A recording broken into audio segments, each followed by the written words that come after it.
So we are going to finish up section 2.8 today. 2.8 details.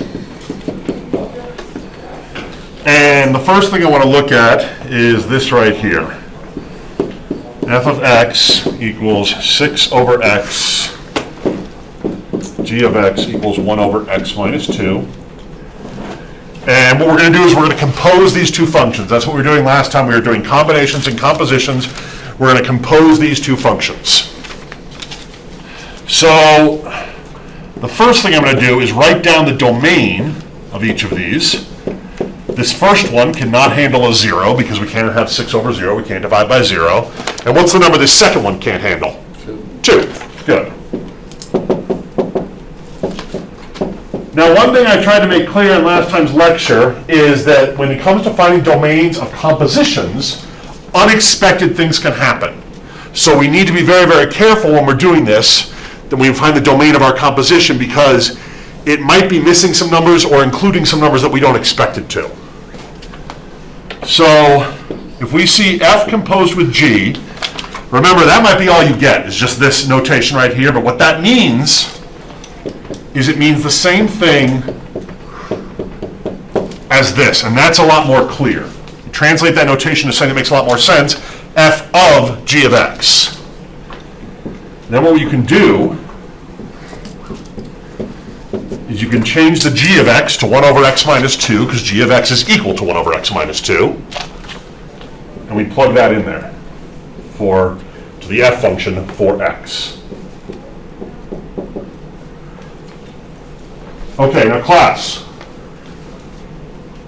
Last time I said we need to find domain at what point? When do we need to find domain? Before or after we simplify?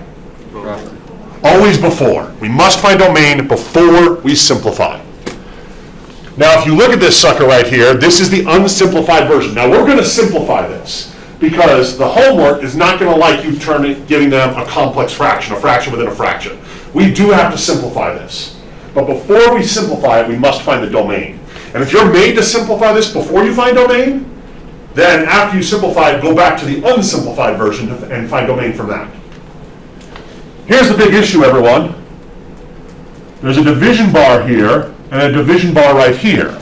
We need to make sure neither of those division bars have a 0 underneath them. Otherwise, we'll end up dividing by 0. That's the problem. Now look at the little one down here, the 1 over x minus 2, this little bottom division bar right here. We can see if we look at that quite carefully that if we put a 2 in there, we're going to be in big trouble, because we'll have 2 minus 2, and we'll end up dividing by 0. Is everyone cool with that? So we know that x cannot equal 2. Then we look at this big division bar right here. And underneath that is 1 over x minus 2. But I'll tell you something, class.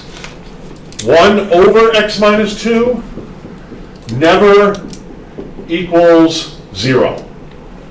If you have a fraction with a 1 in the numerator, that fraction will never equal 0. Now, if you have a 0 on the bottom, it will be undefined, but we already said we weren't going to do that, because we're going to say that x can't equal 2. But there's no other number we could put in here that would make this fraction of 1 over x minus 2 equals 0. So even though we do have another division right here, there is not another bad number. There's only one bad number here, and that bad number is 2. And this is why I stress that we must expect the unexpected with these, because some people find it very, very unusual that when you look at the two original functions, f of x and g of x, you can't put in a 0 or a 2. But down here in the composition that's made up of both those functions, the only thing bad is 2. So this is the domain. Now we need to simplify.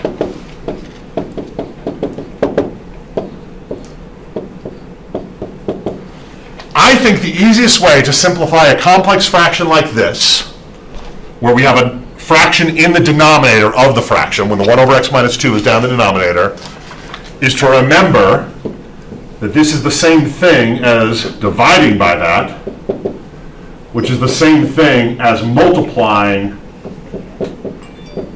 by the reciprocal. Dividing by a fraction is the same as multiplying by its reciprocal. That 1 on the bottom, we don't even need that. We distribute the 6 to the x minus 2, and we get 6x minus 12. In class, this is the correct answer right here. That's the correct answer right there, 6x minus 12. That's what the homework would want from you.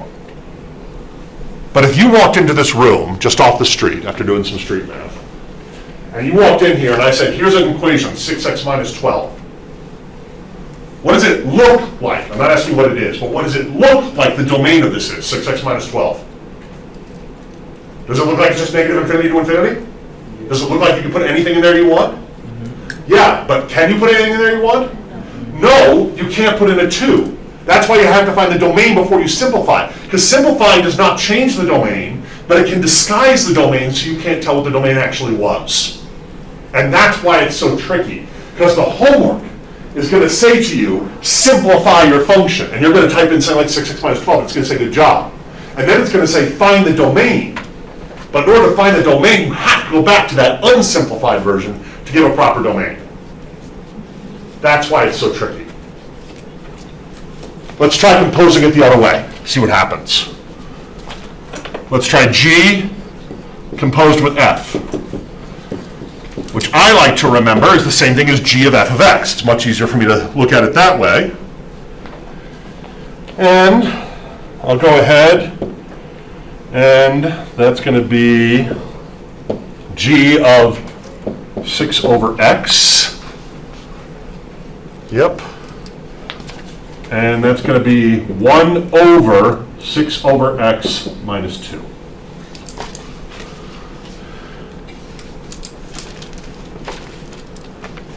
Why? Because G, the G function, was 1 over X minus 2. So I'm replacing that X with 6 over X, which is the F function. Replacing the variable with another function. This is the unsimplified version. How many division bars do you see in there? 2. There's one right here, and there's one right there. Look at the little one. Look at the little one on the bottom. What can X not be? 0. X cannot be 0.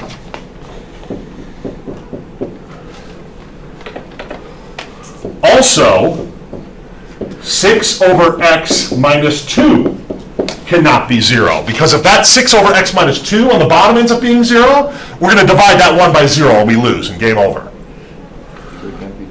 So it can't be 3, and I love that you can do that in your head, but for those people who cannot do that in their head, check it out. You add 2 to both sides. You multiply both sides by X. And you divide both sides by 2.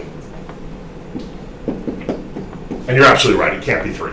And that's okay if you can just observe that, but for those of us who can't observe it, or need to show the work, need to find the steps to do it, there is a way to do that. You just solve it for X to find out what X can equal. Once again, the unexpected has happened with the domain. Because before this point in the problem, before we got to just here with this domain, did we ever have a problem with 3 before? No. But the composition can make unexpected problems happen with the domain, and suddenly we have a problem with 3. Now, if you type this into the homework, it will scream at you. It will say no fractions within fractions. The easiest way to clean this one up is to multiply the whole thing by X over X. I think this is the easiest way. You might not. But I think this is the easiest way, because what happens is we'll distribute an X there, there, and there, which means we'll end up with X on top. But everyone, what's X times 6 over X? Do those X's cancel? Yes. And we get a 6 minus 2X. Notice that we can no longer see that 0 is bad. This is my simplified version, and it is done, and that's the correct answer. But that simplified version looks like you could plug a 0 into it, because you're allowed to have 0 on top. It looks like you could plug a 0 in here, get 0 over 6, and everything would be fine. But you can't, because the original domain has to stand. What's the punchline? Do you have to simplify these usually? Yeah. When do you find domain? First. Good. All right, that's a tricky problem, but there is one like that in the homework. I think I want to say this is like number 15 in the homework. I think that's like number 15 in the homework. Let me see that real quick. Watch this. Watch what I've done. Copy, edit, paste. Yeah, that looks like it. 2 fractions here, and you're doing compositions and find the domains. So when you're doing this problem in the homework, maybe take a look at this. It will help you out. All right. Let's see here. What else do I want to do? Oh, I want to do this. I want to look back at that table from last time.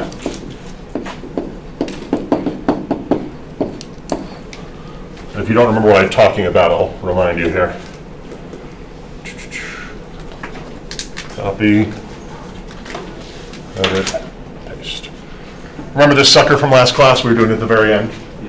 It's called it's a table that we can use for compositions. It's got a bunch of function values on it. Here's what I want to do.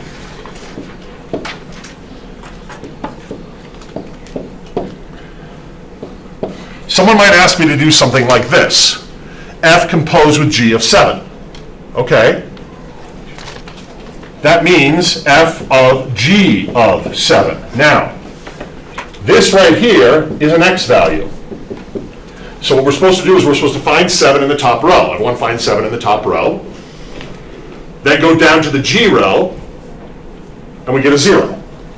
That means that this inside part here is equal to 0. But now, that 0 is a new X value, so you return to the top row. You return to the top row. So find 0 in the top row. Now go down to the F row, and what do you get? 2. Would you like to try a couple of these on your own? Okay, we'll do G of F of 2. We'll do F of 5. And we'll do G of F of 7.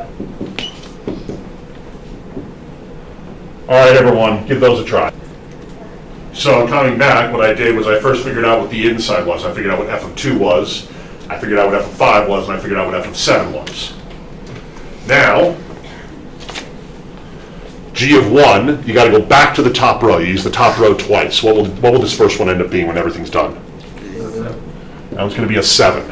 1, 7 for the G. What's this one going to be? 0. That one's 0. Good. And what's the last one going to be? 6. Very good. We can also use this table to do some combinations. Let's do some combinations. Let me see if I can just kind of barely get that up there. Okay. Let's try this. F plus G of 2, F minus G of 6, F times G of 4, and let's do F divided by G of 5. These are combinations, everyone, so these are the ones where you plug the number into both functions, and then you do the operation in the middle. This is different than a composition. But of course, in our mathematical world, we must change gears rapidly in our head. So now we're not doing compositions, we're doing combinations. In other words, you evaluate the number in both functions, and then you figure out an answer. So go ahead and do those. Who'd like to tell me the first one? F plus G of 2. 9. 9, well done. Yep, 1 plus 8. Who knows the second one? F minus G of 6. -3. -3, very good. It's going to end up being 0 minus 3 for -3. F times G of 4, what's that going to be? 30. Good, it's going to be 5 times 6 or 30. And F divided by G of 5? 3. 6 divided by 2 is 3. Okay, so those are the correct answers. Let's see another type of problem that's a little bit different. Let's try this one here. This is one I stole from the homework. So, the graph, that's the one I want. Edit, paste. So this one right here, we're also going to do some combinations, but you get your y values not from a table and not by plugging numbers into an equation, but by finding them on the graph. So, in case you can't see it, this pink dashed line here, which I will now go over in red, that's your g function, and the blue one is your f function. So what happens is when you see a problem like this, f plus g of negative 2, what we're supposed to do is we're supposed to do f of negative 2 plus g of negative 2. So you find negative 2 right there on the x-axis, and you use the two functions to get the values. Now the blue one is f. The blue one is f, and that's going to give us negative 1.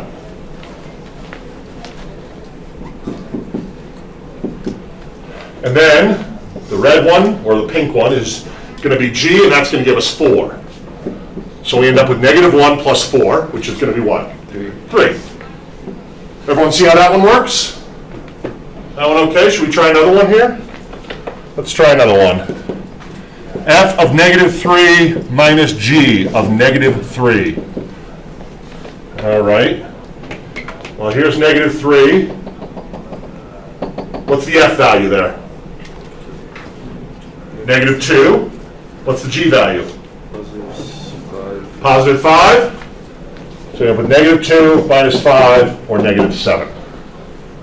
Why are we doing this? It's just because last time we kind of spent so much time on the equations, I wanted to show you other ways they can ask you to do these things. F times g of negative 1. What is with them and negative numbers today? Negative 1's right here. This is interesting, everyone. Why did you say that so fast? Oh, because one of them is just going to be 0. I don't even care which one. It's the f that's 0. But this is just going to be 0 times 3. Or 0. This one we need to be careful, because it could be undefined. I don't think it is. Just don't get them backwards. It's going to be 2 over 1. Or 2.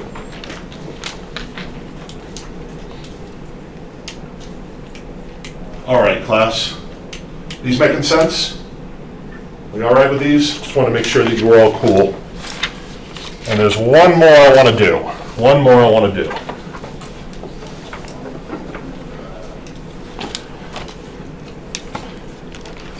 Let me grab it here. Shoot. Do I want this one?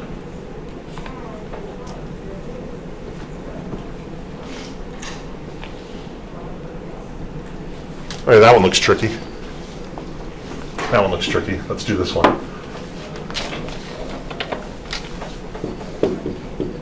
F composed with G.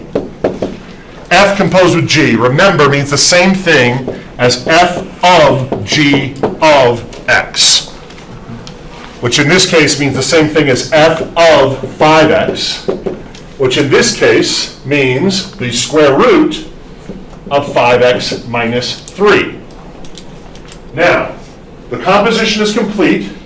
There is nothing to simplify here, but even if there was something to simplify, I wouldn't simplify until after I found the domain. This one's just a little bit trickier than some of the domains we're used to, so that's why I wanted to do this one.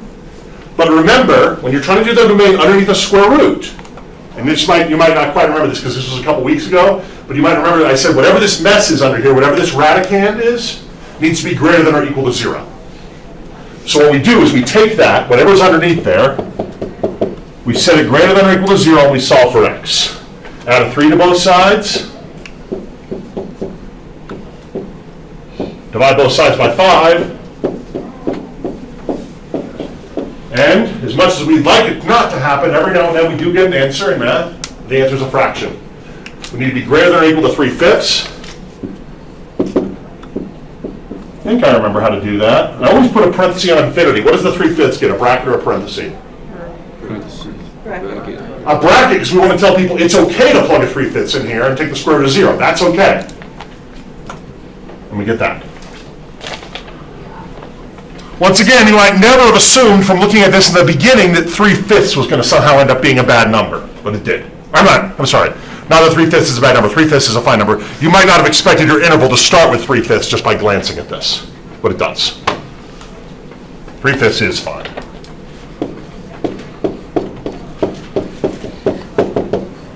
G of f of x equals g of the square root of x minus 3 equals 5 times the square root of x minus 3. Once again, I actually don't mind these too much that have the square roots in them because there's no simplifying to do. But now, the 5's on the outside, it's x minus 3 underneath. So what's the smallest number x is allowed to be? 3, and everything bigger than 3. If you don't like that, if you're like, I don't like that you did that in your head, Steve, and you're asking me to do it in my head, you just do this. X minus 3 is greater than or equal to 0, add 3 to both sides, x must be greater than or equal to 3.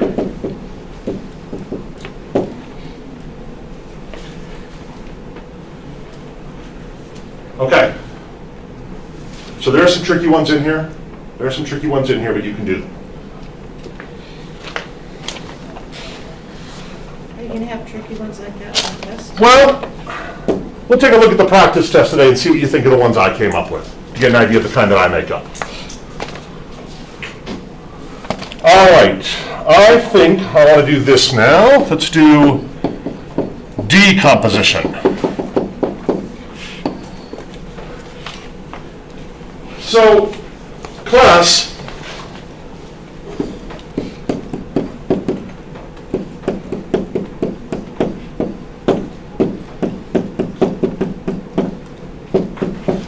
this is a composition.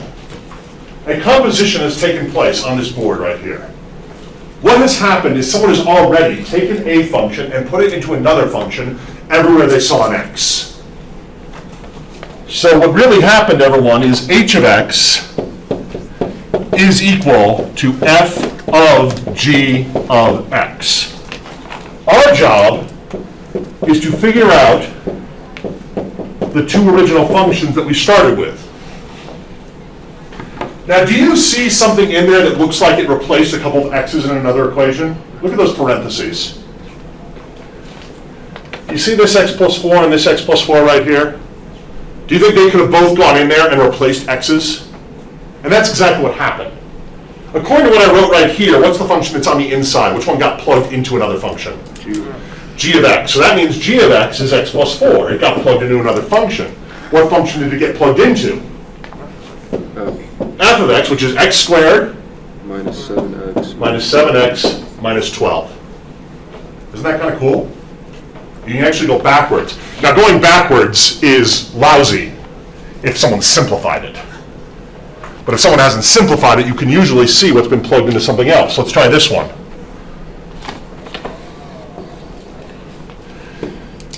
H of x equals f of g of x. H of x equals the square root of x minus 7. Wonder if we can do something with this sucker. Well, look, what looks like it's on the inside on h of x? What looks like it's on the inside, like it's been plugged into something else? X minus 7. X minus 7.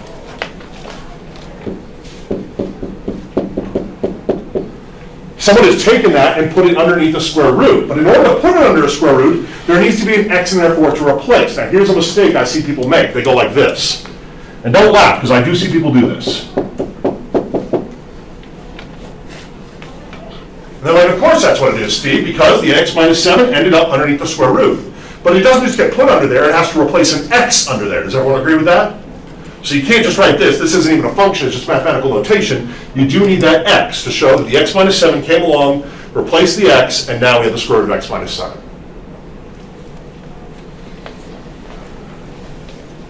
Try this one. Why don't you do one on your own? The idea when you're doing this, everyone, is this.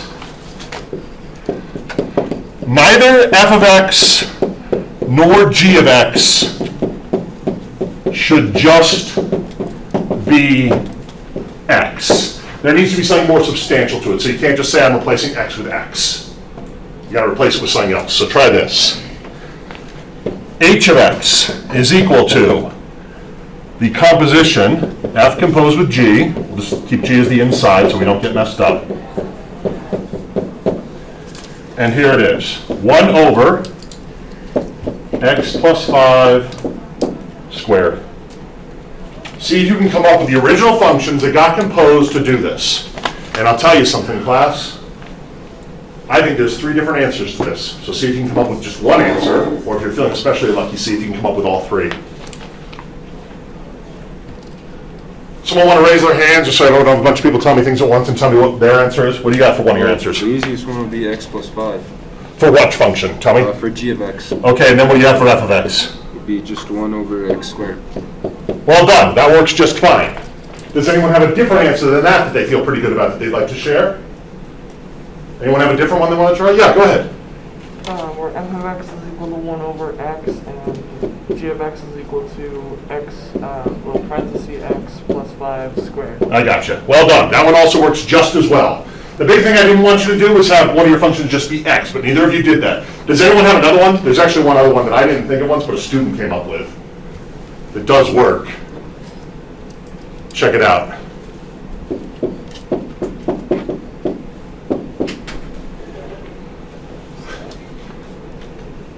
Yeah, you just plug the 1 over x plus 5 into the x squared function, and this one works because 1 squared is just 1, so it doesn't change the top at all. If you came up with one of those, you're in great shape. You understand what I'm talking about when I say find a composition, or a decomposition. Okay, we're going to wrap 2.8, but we'll get some more practice with both combinations and compositions when we take the pre-test a little later today. So we'll get some more practice with that, don't worry. What I want to show you now is I want to show you a concept that I have not talked about yet. Oh, I'm sorry. Okay, so this new concept that I have not talked about yet, but shows up on one test question, just one, is called set builder notation. And it is a multiple choice question, but it is something we're supposed to discuss. And what it is it is an alternative to interval notation based off inequalities rather than intervals. So let's see what I'm talking about. Let's say you have this function in front of you.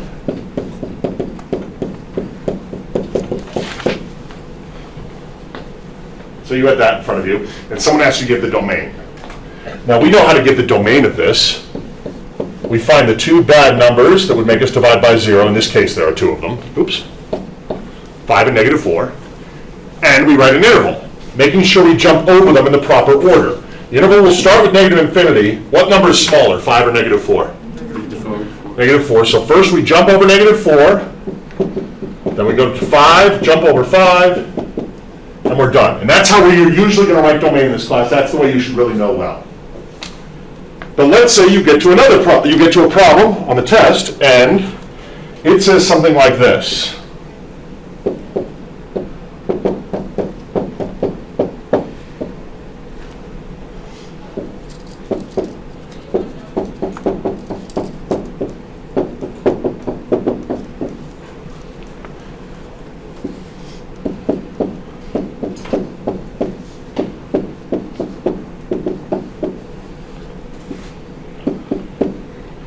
See, I stress that it's a multiple choice question, everyone, because you don't need to memorize every little subtlety of the notation.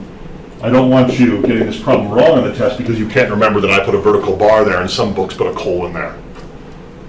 But what I want you to do is I want you to be able to look at all those there, that mess that I've written down there, and tell me which one of those basically says the same thing that we just said. The first, second, third, or fourth one. Second one. The first one seems to specifically only talk about this middle interval between -4 and 5. Does everyone see that? But look back over the first thing we wrote over here. X can't equal 5 and X can't equal -4. That was what we said in the very beginning. And the second one says that perfectly. The hardest thing about set builder notation is remembering all the subtleties of the notation. But if you can recognize how your interval notation corresponds to one of the set builder notations, you'll be just fine. For instance, here's set builder notation for another one. G of x is equal to square root of x minus 5. We know that means that x minus 5 must be greater than or equal to 0, x must be greater than or equal to 5. So the way we would write the domain for this is we would say 5 to infinity. What does the set builder notation for this look like? Check it out.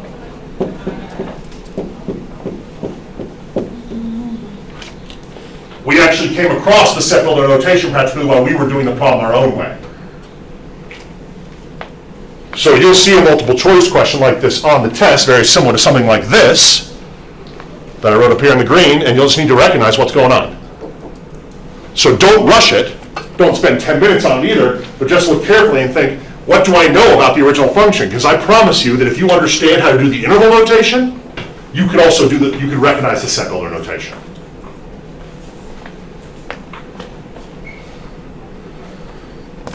All right. So we're going to take a pre-test, everyone. And here's how we're going to do it. First of all, let me make something very clear about this pre-test, because I know pre-test can make people think certain things that aren't necessarily true. Copy, edit, paste. First of all, I am not allowed to give a pre-test that looks exactly like your real exam. It's a department policy. I can't just say, here's a test that looks the same except it has different numbers. So if you do well on this, you'll do well on the real test. I'm not allowed to do that. I'm also not allowed to include every concept ever on the pre-test. And this should not be the only thing you study. I know it's tempting when you get a pre-test like this to do this like 5 times and think I got this down, so I'm going to do great on the test. But not everything is on this. I can't do that. It will remind you of some of the more difficult concepts. It does have some questions that are similar to the exam. It does help you study, and it is yours to keep. Once I give it to you, it is yours.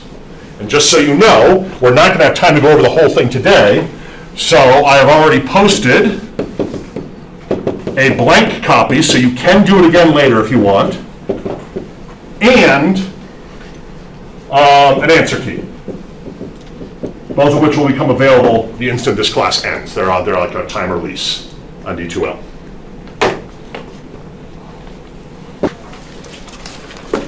So the first one I want to look at is this interval notation one. Don't need to look at the first two right now because the first two, just interval notation, which you can look at the answer key for, and then the other one's using the vertical line test. So that one you can also look up on your own in the answer key later. One thing that really helped me do this problem, where I'm trying to come up with the domain, the range, the intervals for increasing, decreasing, and constant, was to label some key-ordered pairs on it. So I'm going to do that right now. So I have an ordered pair right here at -3, 4. I have an ordered pair down here at 1, -6.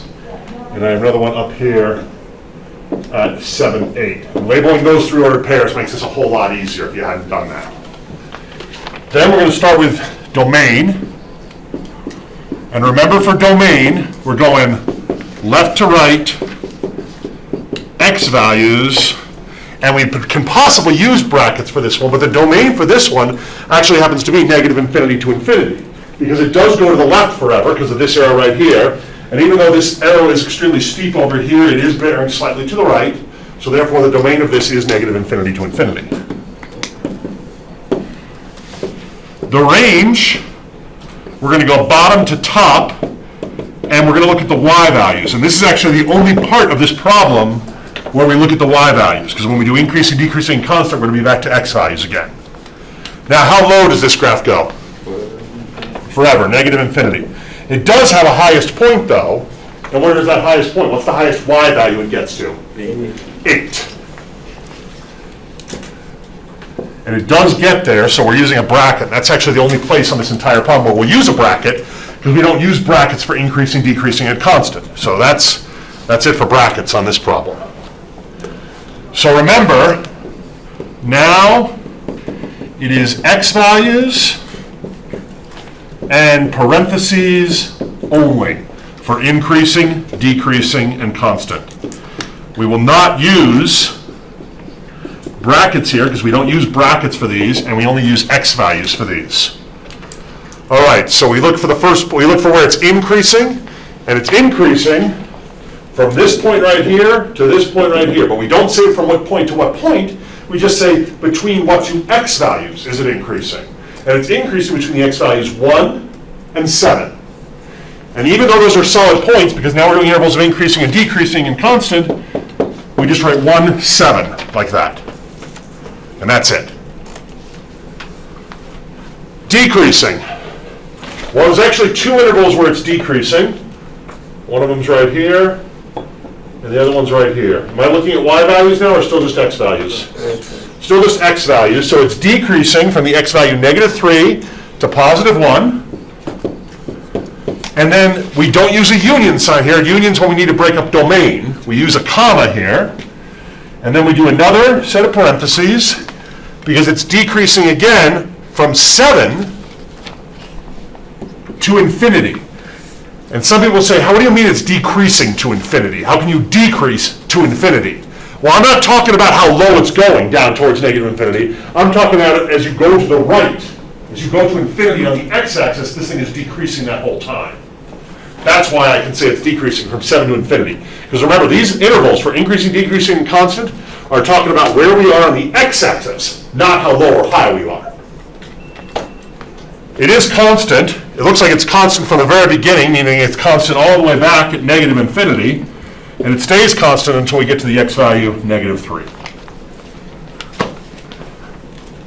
How do people mess this up? They just make little mistakes. They label the ordered pairs wrong. They look at y values when they're supposed to look at x values. They use brackets instead of parentheses. Little things just start to add up a lot on these problems.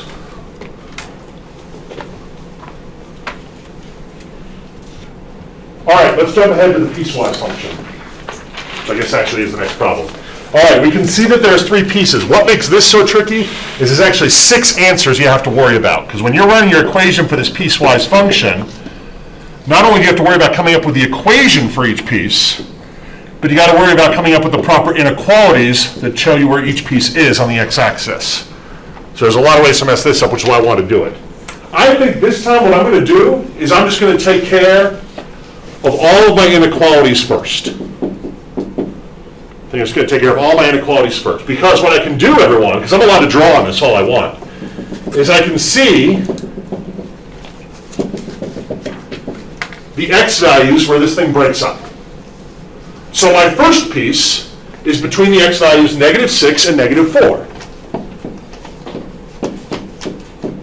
And I need to make sure that I put in a bracket where I'm supposed to,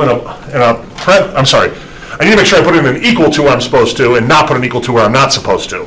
So this one has a solid point on the -6 end, a hollow point on the -4 end, so we get an equal to right there, but not with the -4. Next piece is between -4 and 1. When you're practicing these, pay close attention to which way the inequalities are facing. You notice that all of them so far are either less thans or less than or equal to's. I haven't even used a greater than yet. And that's important. And then the last one is going to be all x values greater than 1, not equal to, because there's a hollow point. And that takes care of half the problem right there, getting all the inequalities in there. Are we cool with that? It can be tricky though.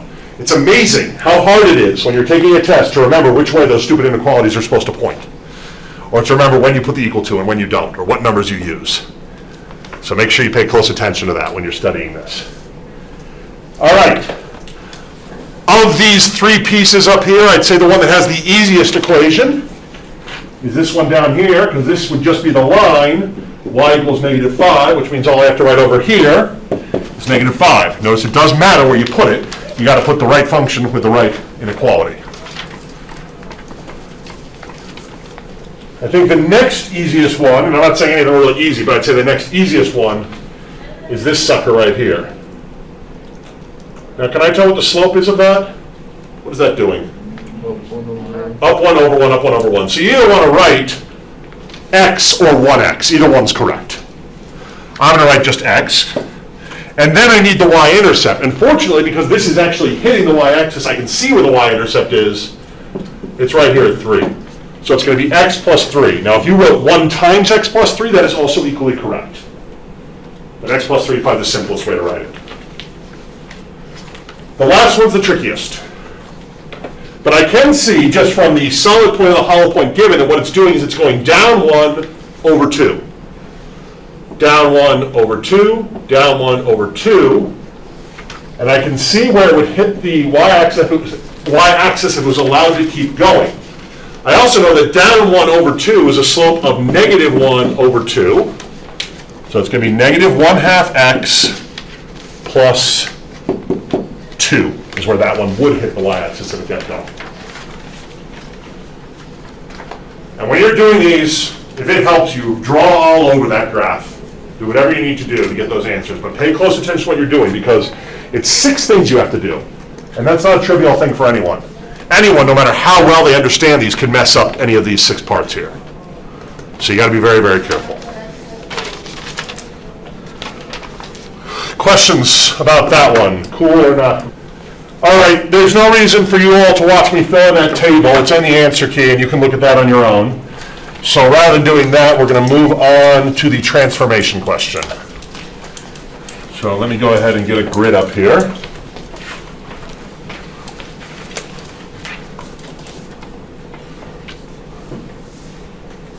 And we'll talk about this one.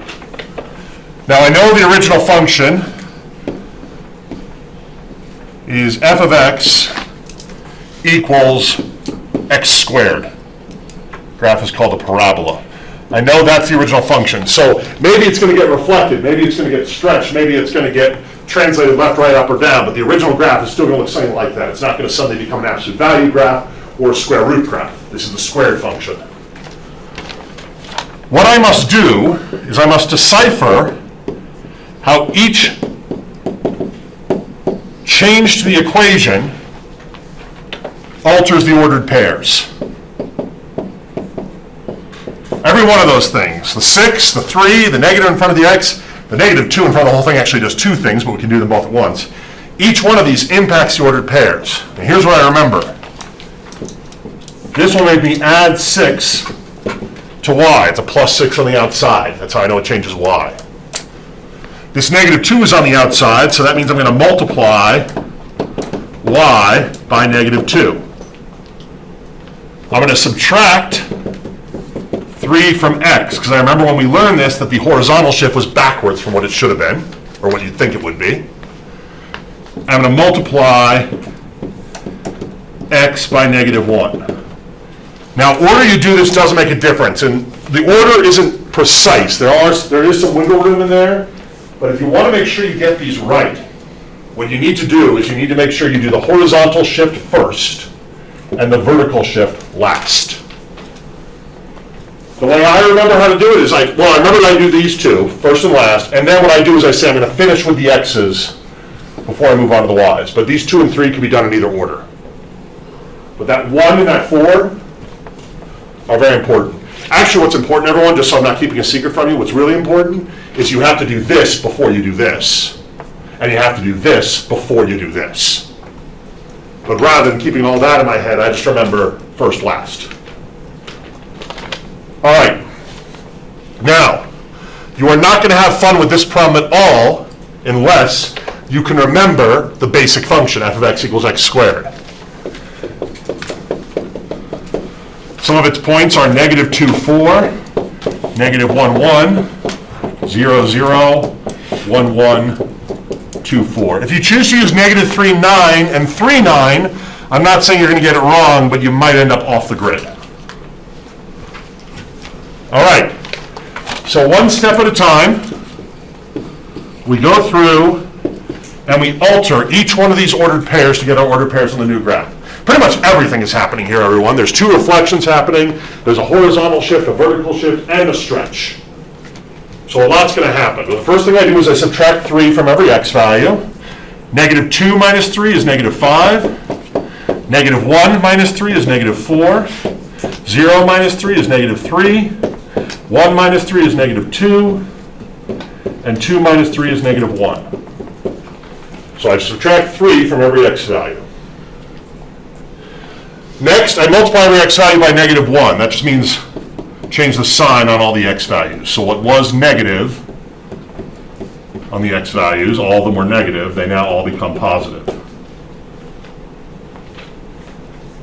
Third step, multiply all the y values by -2. 4 times -2 is -8. 1 times -2 is -2. 0 times -2 stays at 0. 1 times -2 is -2. 4 times -2 is -8. Final step, add 6 to every y. -8 plus 6 is -2. -2 plus 6 is 4. 0 plus 6 is 6. -2 plus 6 is 4. -8 plus 6 is -2. Man, it's exhausting talking like that. Then you plot your points. Should it still look like the same basic shape, even though it might have been stretched, shifted, and reflected? Yeah, so if you plot your points, don't do what I'm about to do, I'm gonna mess up my guy. If you plot your points and some of you are looking at this shape, you made a mistake. It's not gonna drastically change its shape like that. Okay, so let's see here. We got 5, -2, 4, 4, 3, 6, 2, 4, and 1, -2. Can you still see it there? Yeah, now, a nice cool thing to notice is that the original ordered pair, 0, 0, transformed to the ordered pair 3, 6, right here. That's a good thing to observe. And the other thing I want you to do is I want you to be careful when you connect the dots, because this is not what a parabola looks like, what I'm about to do right here. This is not what it looks like. Do these things have a sharp point on them? No. No. So watch this, everyone. Watch carefully what I do here. Doesn't need to be perfect, but you do need to show that you know it's a parabola, not a sharp point. Look at this. Nice and curvy up there?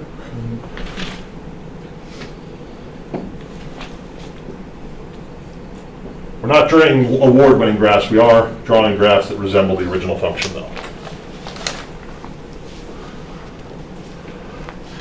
When you're all done, it's possible that you are requested to give the domain and range. I didn't specifically ask for that on this, but we might as well do it.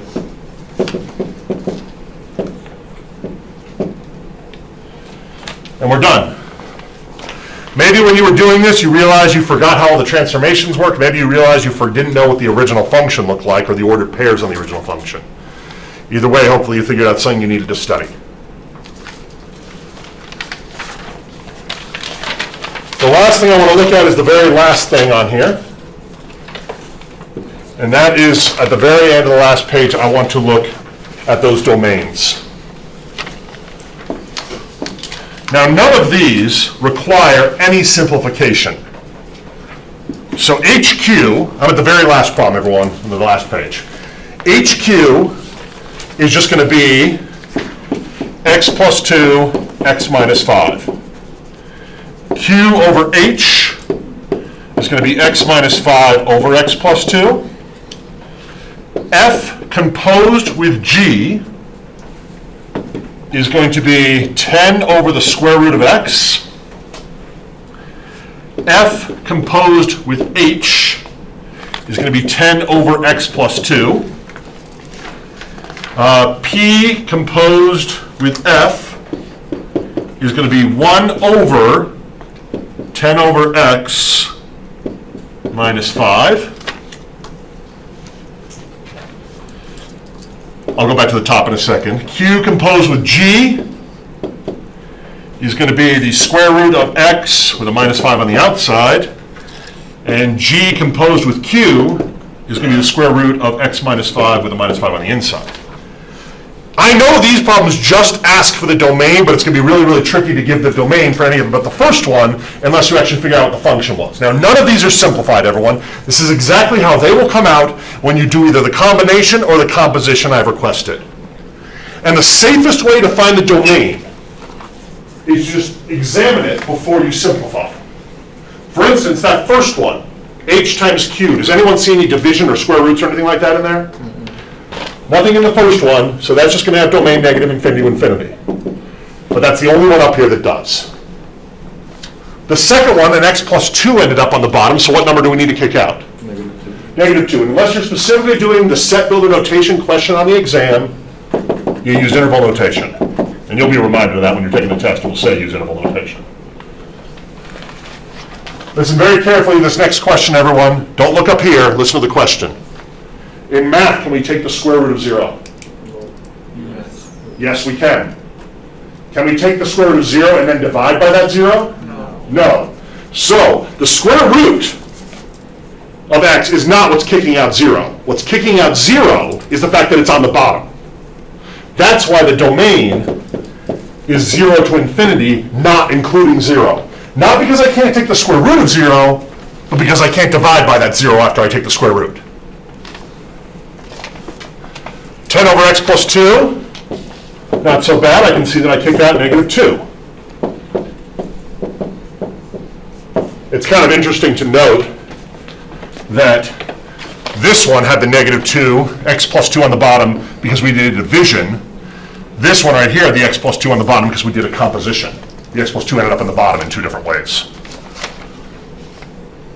This is a very tricky one. This is like one of the first examples we did today in class, where we have the 2 division bars, and therefore we're probably going to need to kick out 2 numbers. Now, if you look at the smaller of the 2 division bars, one of them jumps right out at you. What can we not have underneath the 10? 0. You can't have a 0 under there. X cannot equal 0. We also need to make sure that we don't divide 10 by a number and get a 5 as an answer. Because if we get a 5 right here as an answer, then we're going to subtract 5 and divide by 0. So what number goes into 10 5 times? 2. So x cannot equal 2. And our domain this time will be negative infinity to 0, 0 to 2, to infinity. Once again, I ask you this, can we take the square root of 0? Yes, and if it's not in the denominator, then that's fine. So that's why this one has a domain of 0 with a hard bracket to infinity. Because it's okay to take the square root of 0. This one, however, whether you do it in your head or you do side work, and I always recommend you do some side work if it helps you.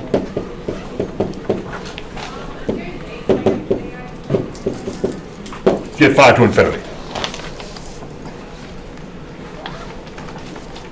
This practice test, I highly recommend you do finish it, if you didn't already, and I recommend you check with your answer key.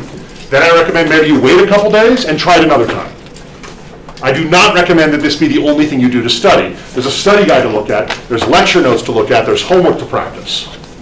So there's lots of other things you should do besides just this. If you know everything on this perfectly, there's still going to be things on the test that aren't on this, so just be aware of that. Last thing I want to say to you, and let's make sure no one has any clarifying questions, is this. Don't forget the quiz.